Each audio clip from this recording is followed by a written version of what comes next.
ఒక చిన్న పట్టణంలో రాజు అనే కుర్రాడు ఉండేవాడు. అతను బాగా పేదవాడు. కుటుంబాన్ని పోషించాలంటే రోజూ కూలి పనులు చేసేవాడు. కానీ అతనికి ఒక కల ఉండేది.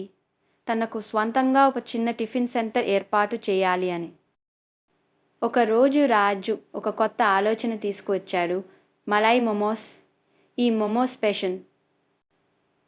ఇవి మృదువుగా ఉండి తీపి క్రీమ్తో మలాయ్ టాపింగ్ చేసి ఇచ్చేవాడు. మొదట్లో ఎవ్వరూ కొనలేదు.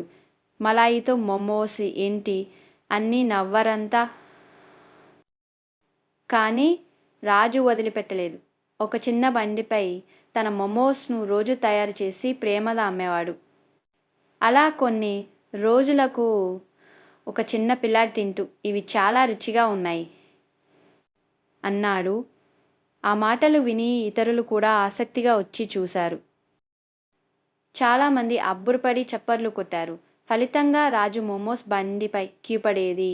అతని మలాయి మొమోస్ ఇప్పుడు ఫేమస్ అయ్యాయి.